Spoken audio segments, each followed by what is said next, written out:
Je ne sais pas si vous saviez, le brevet de la compagnie pharmaceutique Novo Nordisk sur le sémaglutide, ça c'est la molécule active derrière les médicaments Ozempic et Wegovy, a expiré au Canada au début de l'année. Ça signifie que des médicaments génériques seront bientôt disponibles à moindre coût et de plus en plus couverts par les compagnies d'assurance. Pour des milliers de personnes aux prises avec un surplus de poids, c'est l'espoir de voir leur santé s'améliorer sans se ruiner. Mais ce médicament n'est pas à prendre à la légère. Sa plus grande disponibilité soulève aussi d'importantes questions éthiques. Là-dessus, le reportage de Myriam Fimbry.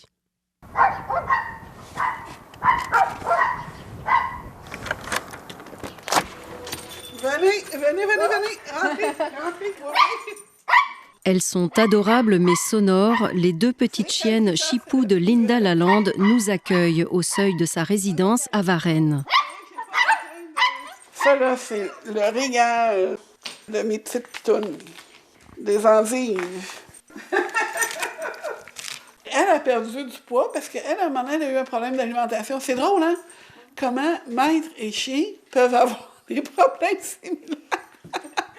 La femme de 60 ans a toujours fait très attention à son alimentation. Ici, c'est la salade de carottes. Ça, c'est mon jus pour le matin. Ça, c'est mes yogourts. Conseillée par une nutritionniste, elle évite tout ce qui est gras et aliments transformés. Elle mange beaucoup de fruits et légumes, mais elle n'arrive pas à descendre en dessous de 250 livres, ou si vous préférez, 113 kilos. Dans ce temps-ci, les fruits, moi, c'est beaucoup des pommes. Des pommes vertes. Mon conjoint, c'est des rouges.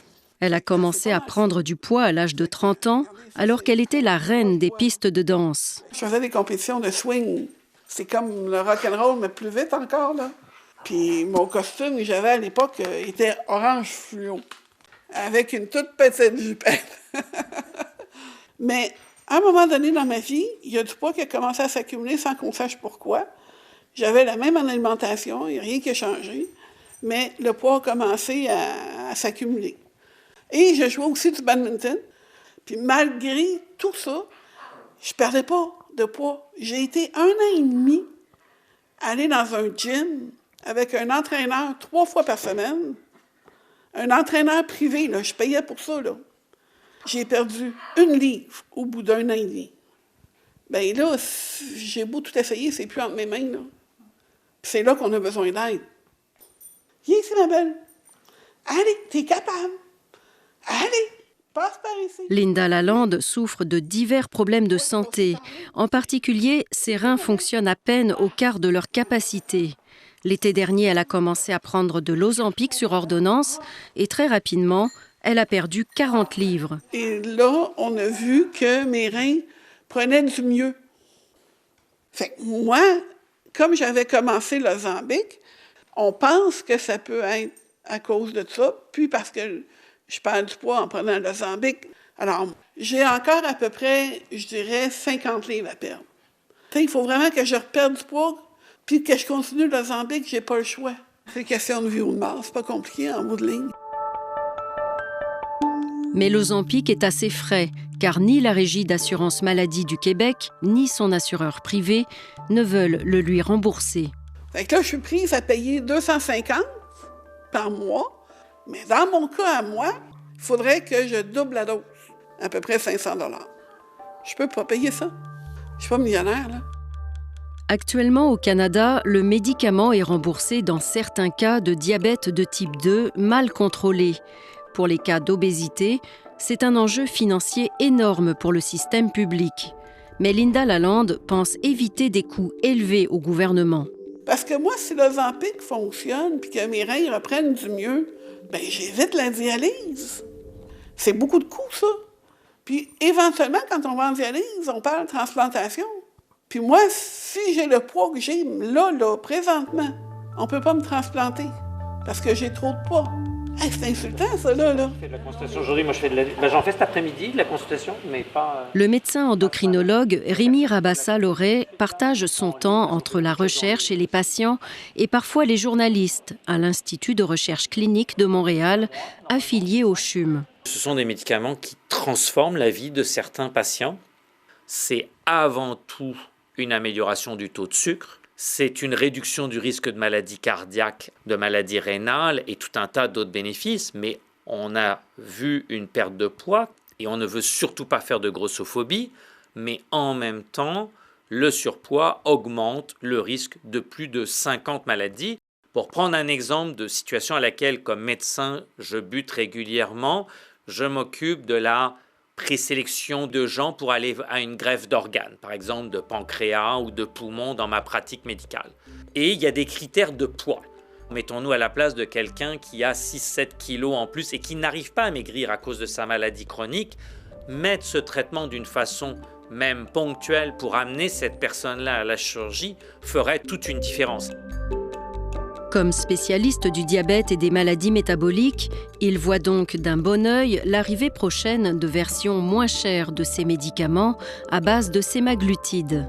Avec les génériques, on s'attend à quelque chose qui va être en bas de $100, dans la fourchette 75 à $100. Des gens qui payent de leur poche ou qui auraient pu en bénéficier et qui ne le peuvent pas pour l'instant vont pouvoir en bénéficier. Mon inquiétude, c'est que les excès que l'on voit avec une prise de ces médicaments pour des visées cosmétiques et d'apparence et non pas de santé et sans encadrement pourraient aussi exploser. Ask your prescriber about once daily Wegovy pill. Cette inquiétude est alimentée par un battage publicitaire, que ce soit aux États-Unis, comme lors du Super Bowl, où l'on vante le médicament Wegovy pour perdre du poids, ou encore au Canada lors des Jeux Olympiques. Vous est présenté par Ozempic. Vous vous demandez ce qu'est Ozempic? Demandez-le par son nom à votre pharmacien. Compared to now, it's crazy, the difference, just what like 30 pounds does. But here's me on first day of Ozempic. On en parle aussi beaucoup sur les réseaux sociaux comme TikTok.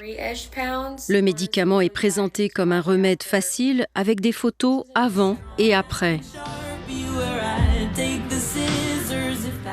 Ici, une femme se photographie dans le miroir à 6 mois d'intervalle pour montrer la progression de sa perte de poids.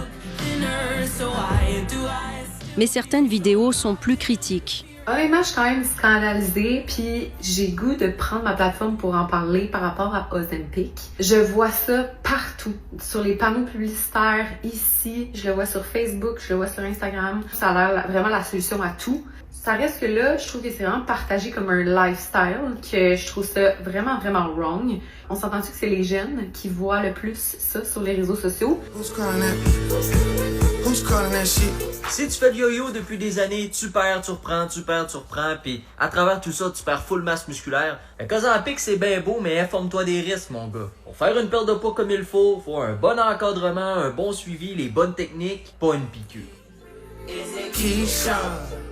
Les risques ne sont pas négligeables. L'endocrinologue Rémi Rabassa-Loret. Il arrive des gens qui peuvent être gênés. Le principal effet secondaire, c'est la nausée. Puis la nausée poussée un peu plus loin, c'est du vomissement. Puis on s'entend que c'est extrêmement désagréable. Il y en a d'autres effets secondaires qu'il faut faire attention. Par exemple, il y a des gens qui ne sont plus capables du tout de manger et qui fondent comme neige au soleil et en particulier chez les personnes âgées. Donc une perte de la masse musculaire qui fait qu'on est gêné pour monter les escaliers, se lever du fauteuil et ainsi de suite. Donc il y a des choses à gérer et oui, il faut savoir moduler l'utilisation de ce médicament.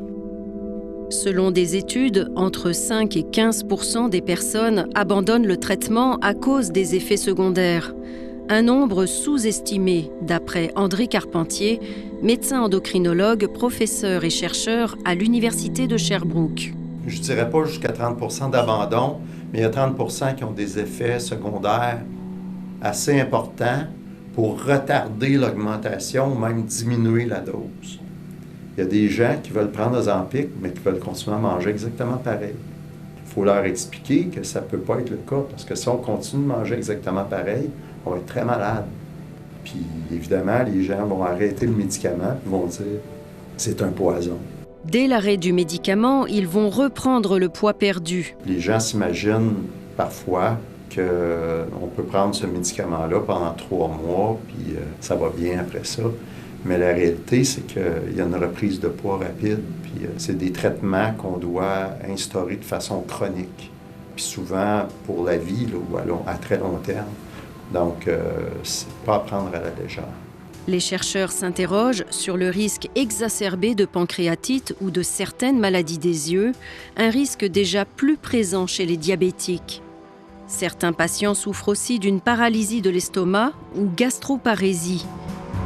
Le dégoût de la nourriture, puis après des vomissements, et puis après des douleurs effroyables intestinales, comme si on m'éviscérait en permanence.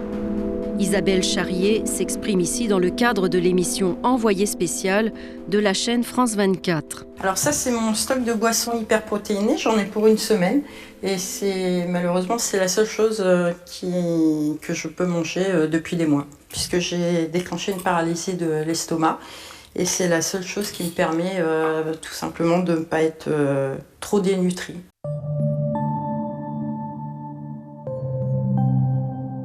L'arrivée prochaine au Canada des versions génériques de l'Ozempic soulève d'autres questions.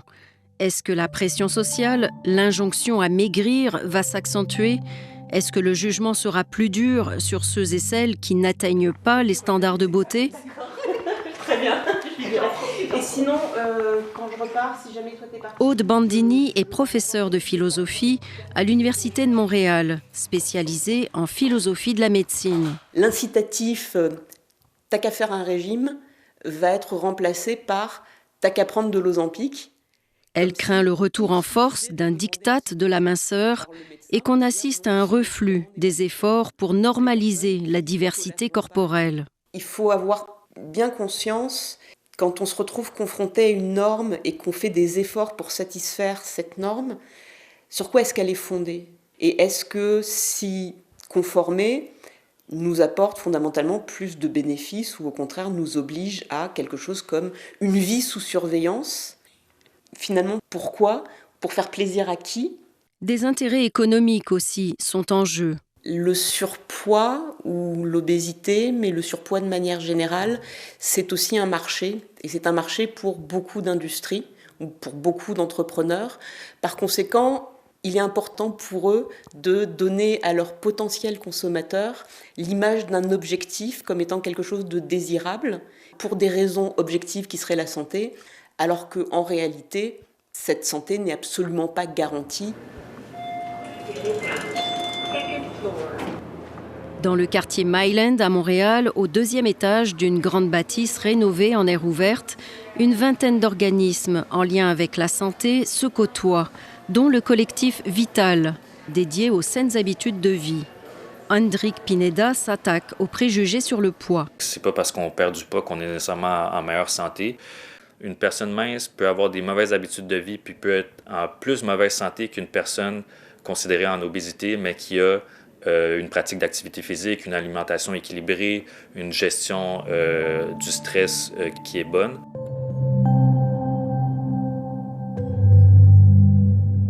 La pression des patients pour obtenir une ordonnance ou tenter de se procurer les médicaments en ligne par eux-mêmes pourrait s'accentuer.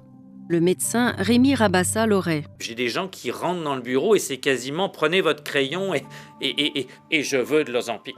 C'est de la dictée, là. C'est pas comme ça que ça se passe. On est obligé de dire aux patients « une minute ». Je ne suis pas du tout sûr qu'on soit bien préparé à faire face à cette demande très importante de la société et qu'on risque d'apprendre les choses à la dure au fur et à mesure que les choses vont se mettre en place dans les prochains mois.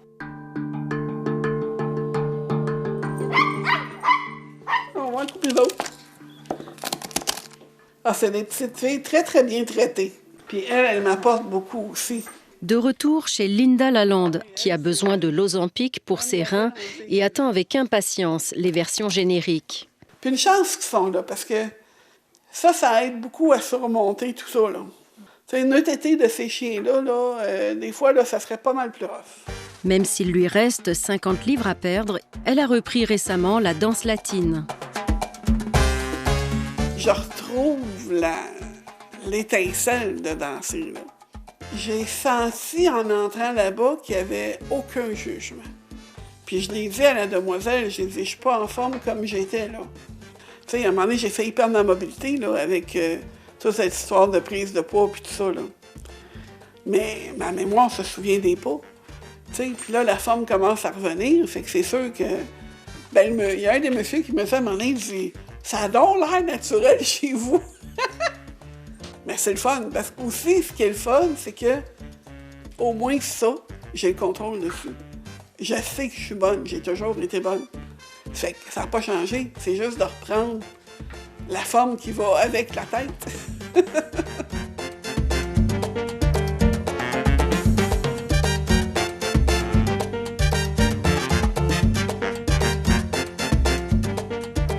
Et bonne chance, Madame Lalonde, et merci d'avoir accepté de vous confier à Myriam Fimbry.